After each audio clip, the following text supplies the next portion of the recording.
Hello and welcome to part 2, the restoration of my 1990 GT Performer. Today we're going to be completely disassembling this bike. I do apologize for the length of this video. It's going to be a little longer than I normally like to post, or I like to watch for that matter. I don't know how interesting it's going to be just to watch a guy disassemble a bike. One of the things I am going to be doing is throwing up the names of any parts that I can identify. One of the reasons I bought this bike was, despite its condition, it was very original, and I was hoping to identify a lot of the components off of it for use on my own childhood bike that I am restoring. While it is up for debate the best way to go about disassembling a bike, I do have some advice as to where to start. The first thing I always do is disconnect the brake levers. By doing this, you're basically going to ensure that the brake levers aren't there just clanking against the frame while you then figure out how to get them loose, oftentimes upside down and in a fairly awkward position. This is the one specialized tool that I did have to order. It is a 4-prong freewheel removal tool. I bought this one off Amazon. I think it was under $6. I just bought the cheapest one I could find. This will probably get used maybe once a year, so this will serve my purposes just fine. As I mentioned, I was hoping to identify some of the components that had gone missing on my original childhood Vertigo, and this freewheel is one of those pieces. I specifically remember when I was a kid, the freewheel is actually one of the pieces that broke on my bike. I had to take it to the local bike shop and have it fixed. And I specifically remember that they put a black freewheel on in place of the factory chrome one, which bothered me at the time, but what could you do? So this is one of the first puzzle pieces. This is exactly the kind of thing that I was hoping to find tearing this bike down.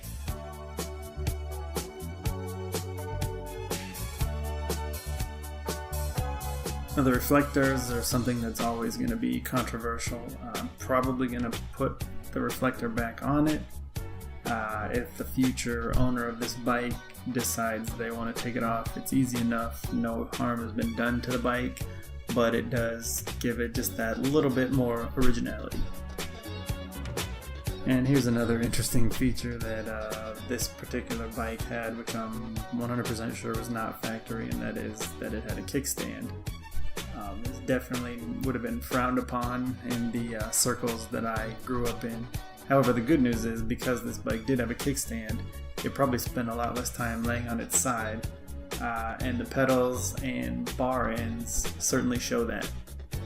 So my advice is, laugh if you want to, but if you're ever looking for a bike to buy, definitely look for one that has a kickstand.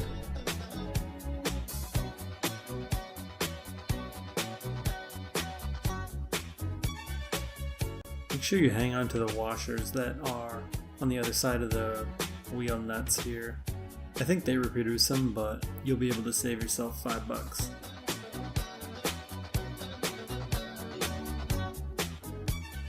I was able to disassemble this bike with very basic hand tools. I did have one specialized tool that I had to go out and get. However, it's very possible that if this bike were not so rusted together, I wouldn't have even needed to do that. I will point out that some of the components on this bike were still just hand tight from when I had previously assembled it straight out of the box, so some of these may not be quite accurate representations of how easy or hard components are to get off. I may not even use a tool, but again, it's just going to be a basic wrench, socket, etc. that will allow you to take those loose. And now, since we've already taken the brake levers loose, we can easily set the handlebars off to the side. Now I'll talk about the trick to getting the stem cap off without breaking it. The trick is that it's impossible to remove without completely removing the front brake cable first. You'll see why in a second. Even with the cable removed, you still want to be careful pulling the cap back.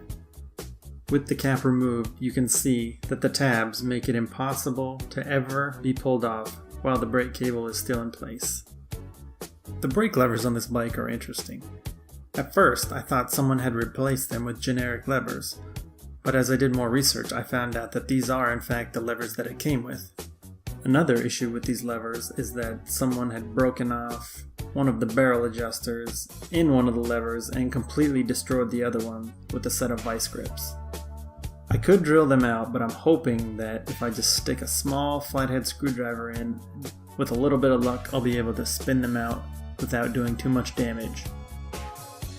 It is worth noting that this whole process took me a little more than an hour, which is kind of amazing when you think about we're starting with a complete bike and in the end we're going to have it down to just a bare frame. This bike originally came from Rhode Island and has the obvious cosmetic rust as well as some internal rust issues, such as the stem.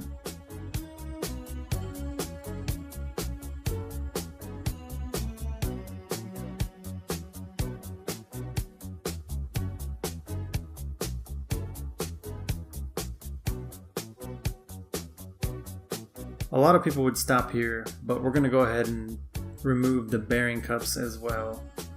Because we're not dealing with sealed bearings, we want to do everything we can to reduce the rolling resistance. Adding new bearing cups to the new bearings will definitely help us out.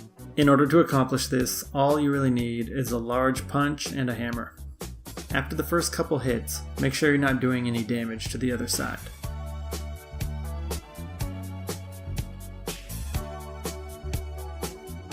And we use the exact same process for the headset bearing cups.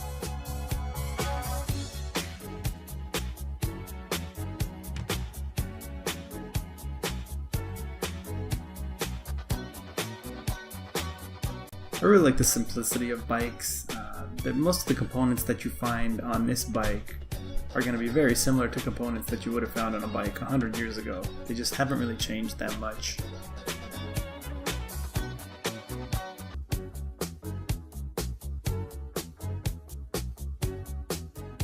I lucked out here as I thought the stem wedge was really going to be rusted in there, but as it turned out, just by tapping it lightly with the punch, it fell right out. And that is pretty much it. We have an almost completely disassembled bike. Our main goal here was to get the chrome parts completely isolated because our next step is going to be addressing all that surface rust. So thanks for watching and we will see you next time.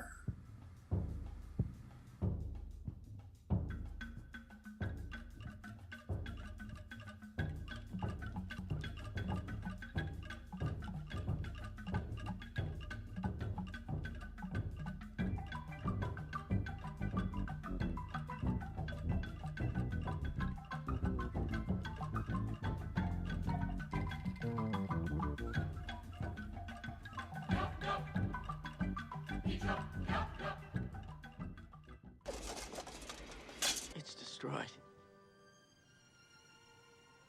Just like you wanted.